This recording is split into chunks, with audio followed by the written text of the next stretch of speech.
Welcome back. So now we're going to talk about a way of finding that kind of fit between the supply side and demand side differentiation. And the first is product integrity. And one of the key successful, let me write that up here before I get too carried away.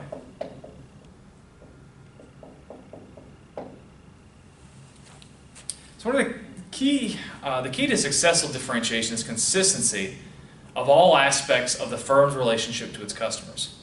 And one of these is through integrity, which we'd call the total balance of product features. And we've got two kinds of integrity, internal and external.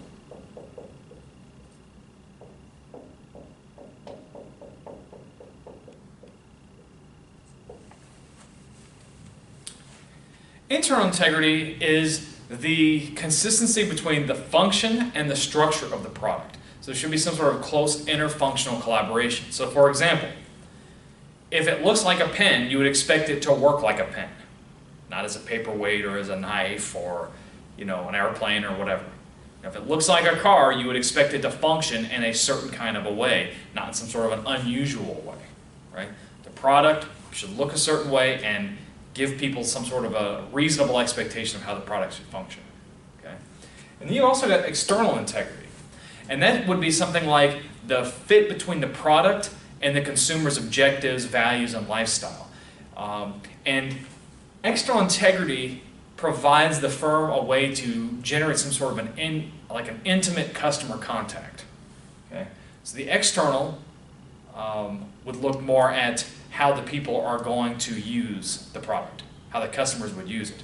Whereas internal looks at kind of a implicit or a tacit range of expectations for product use based on a customer's understanding of the product. Now, this ultimately depends on a company's ability to embody the values in the images with which its products are associated. So, the idea of internal integrity and external integrity should somehow be a reflection of the company's values and their competitive advantage.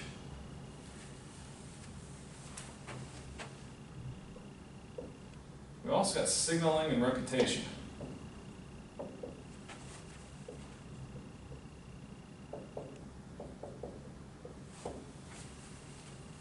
So signaling and reputation basically has the premise that differentiation is effective only if it's communicated to customers. If you don't tell people that your products are different, they're not going to understand. Okay?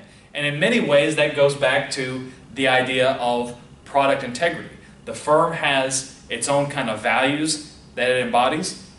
It reifies or makes solid these values based upon the product, so people associate a firm with certain kinds of products. And then the signaling and reputation is how the firm kind of furthers that understanding.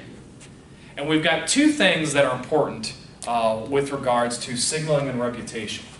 We've got experience goods and search goods.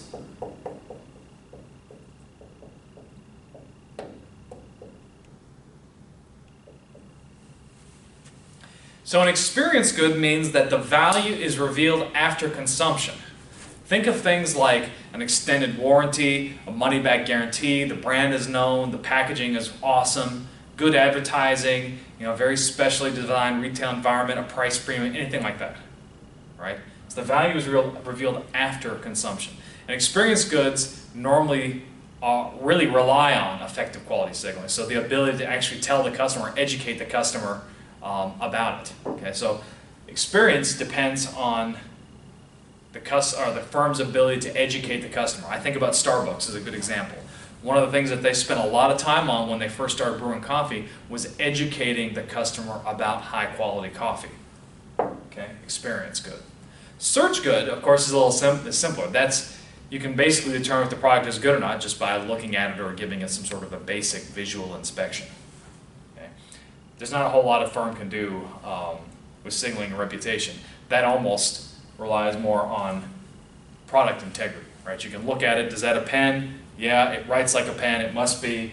Internal integrity, wow, that's a cool thing. Do I think it reflects my lifestyle? Well, I kind of look at it, yeah, it does. Okay. Then we also have brands.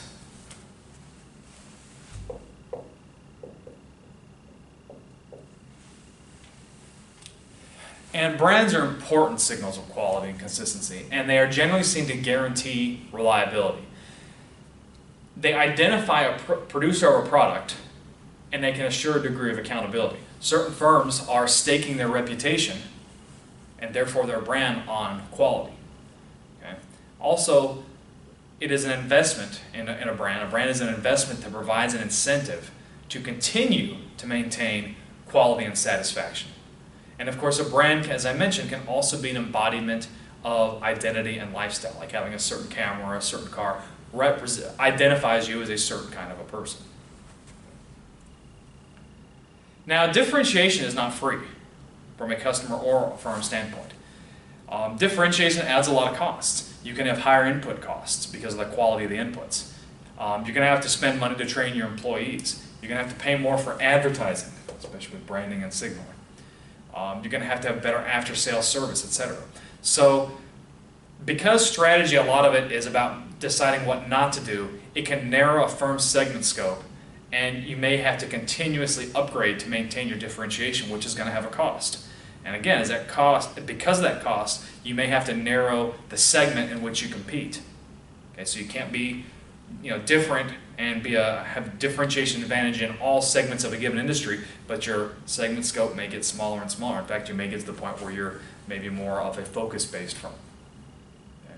Extra costs, of course, can be reduced by postponing differentiation to later stages in the value chain. So think of something like adding a color or something kind of more of a tangible aspect of differentiation could be done.